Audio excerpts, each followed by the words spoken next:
Hello, I'm Georgina Lewis from Augusta-Richmond County Public Library, your favorite librarian in training, and I'm here with another exciting monthly book talk.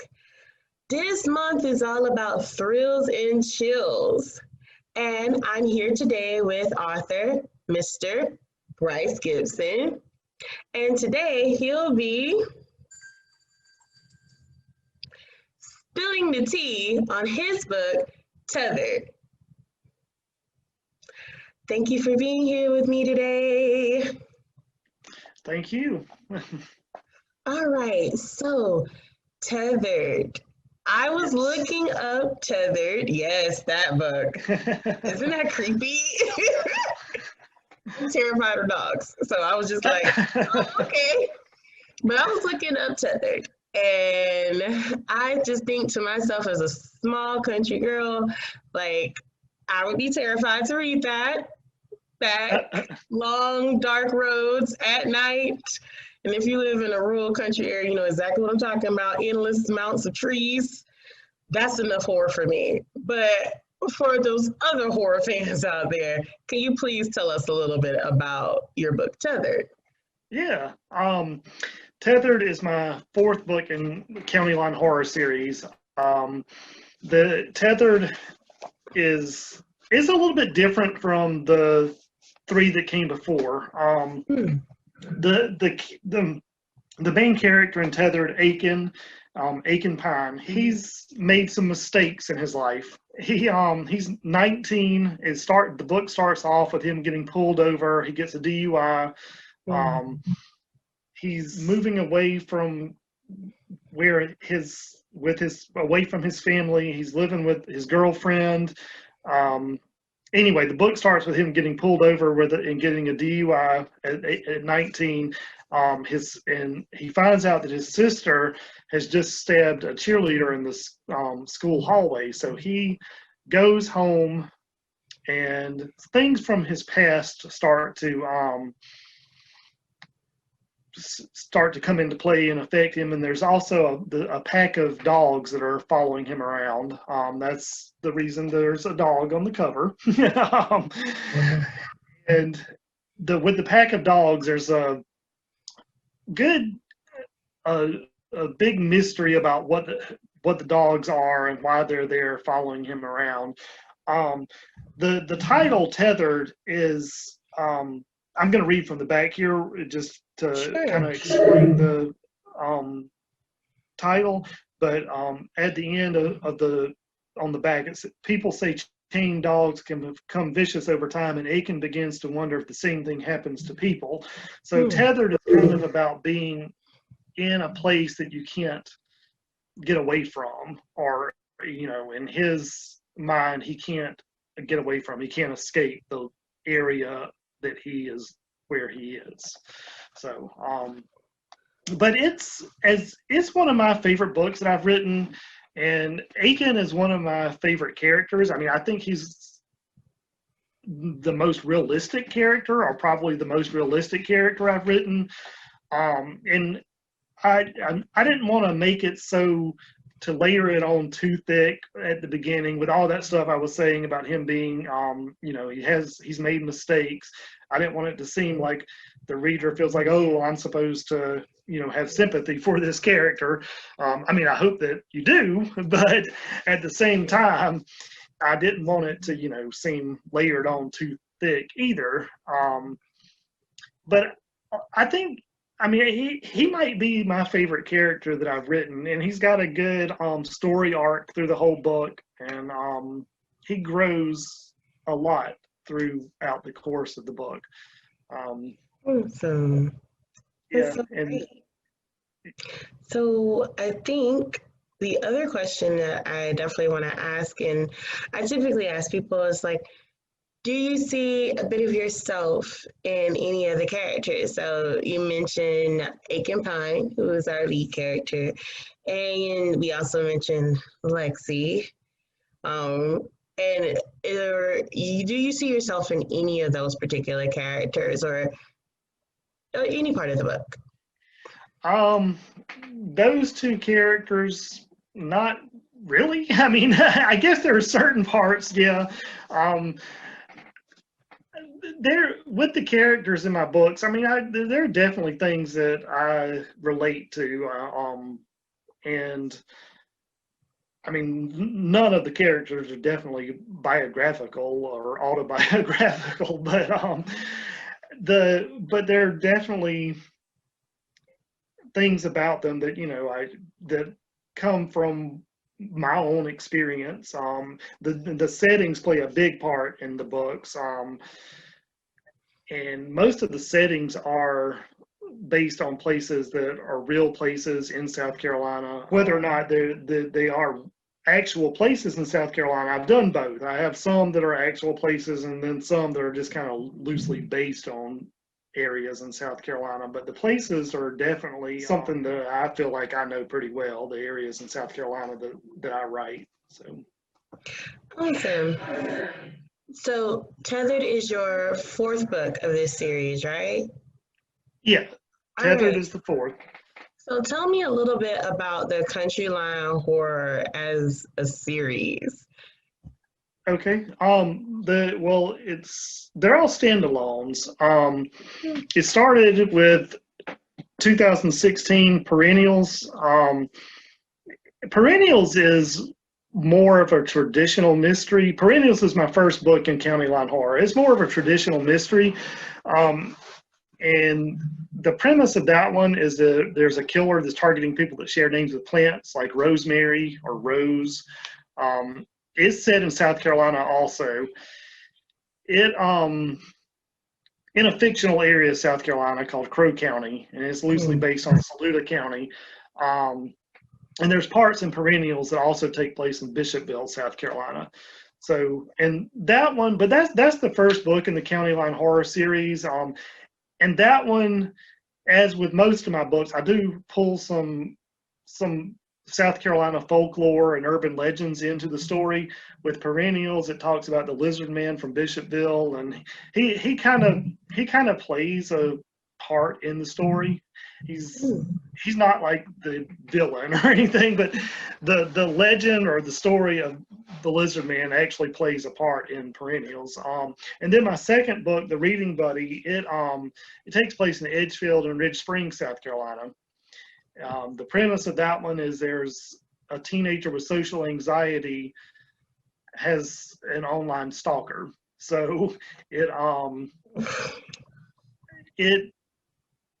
that idea just came, that was the main idea there. So and then my third County Line Horror book is The Resort, and it's set on a tropical island off the coast of South Carolina. It's a fictional island.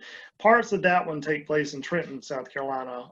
And that one's set during spring break on this island. Fraternity guy is found dead, and the dad on the island thinks it has something to do with the town where he grew up, which is Trenton. So he goes there looking for answers, and then his son and his friend go trailing after him.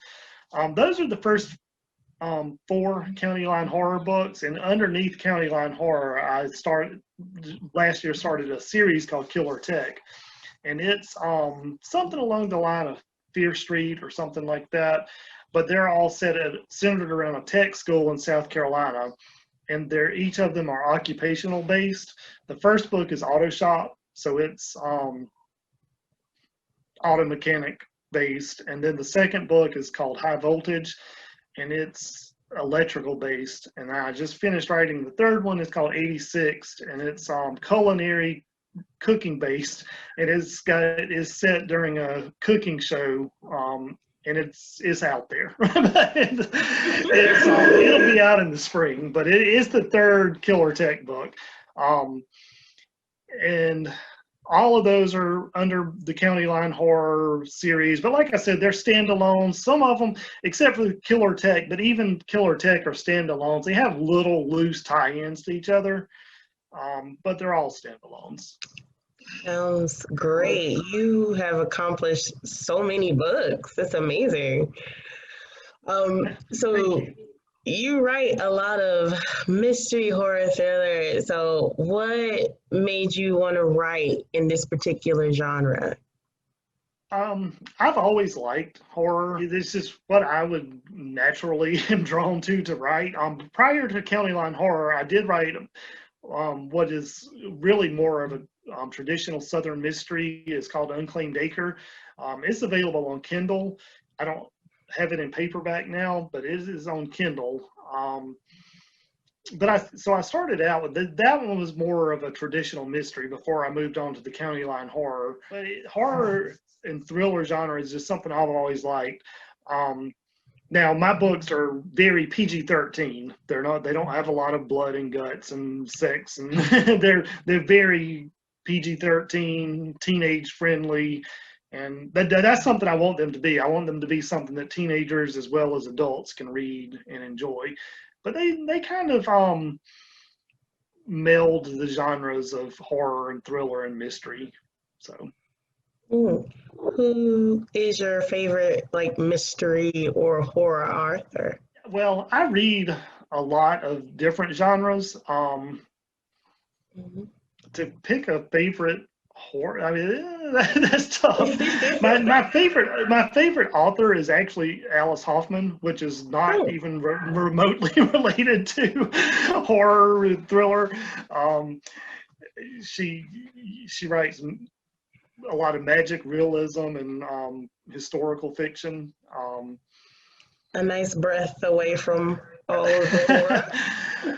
As far as a favorite horror author, I mean, I just read so many different genres. Alice Hoffman is a favorite author. David Joy, who writes Southern fiction, darker Southern fiction, he's a favorite. Clive Barker, I mean, I would call Clive Barker my favorite horror author. He's a go-to that I read everything he does. So I guess maybe Clive Barker would be my favorite horror author. It's the more of the genre, for younger that I like what I write.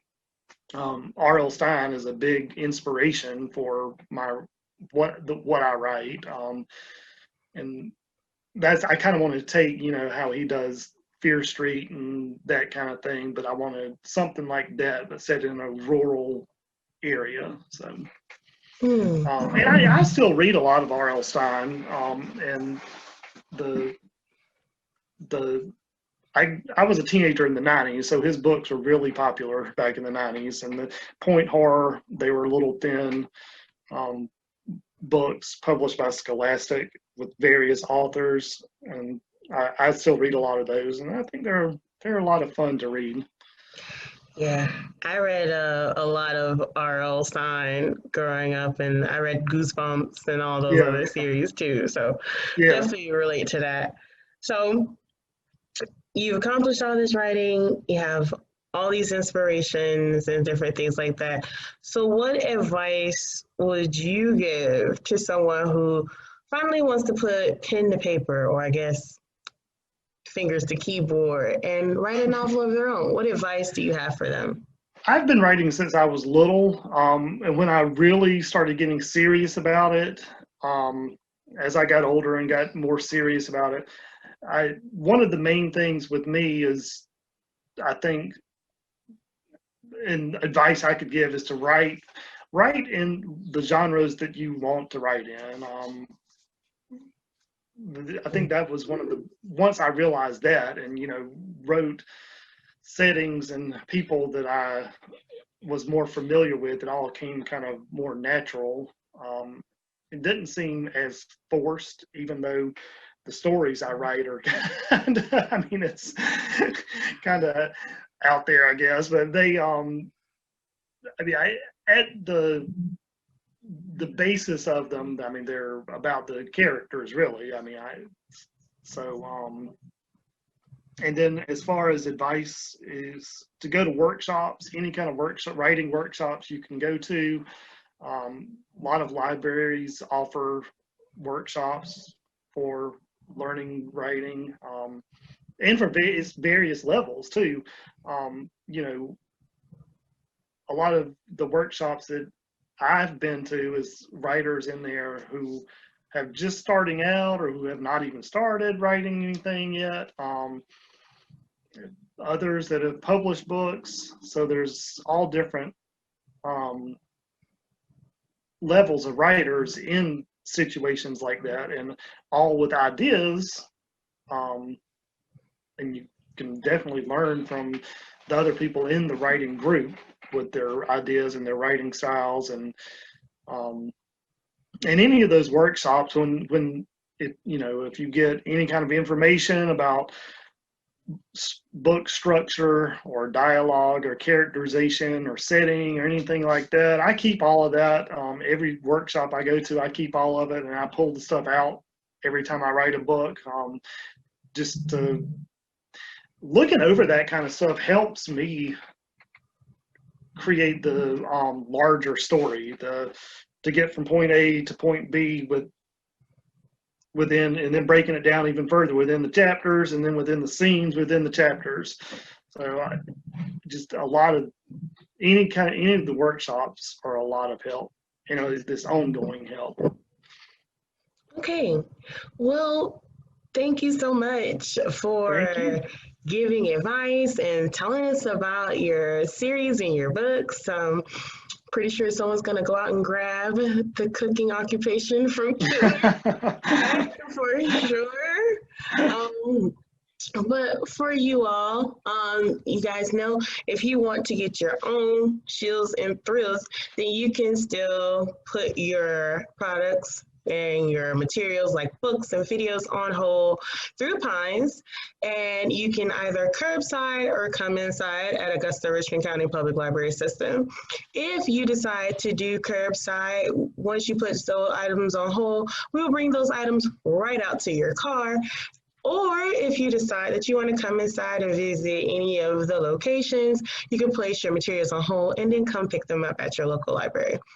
And if you want ebooks and you want audiobooks, remember that we've moved to Libby. So if you want to know more about how to get your ebooks and audiobooks through Libby, go to arcpls.org and find out how you can download that app to your multiple mobile devices.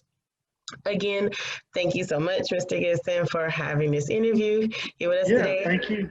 And until next time, all, bye.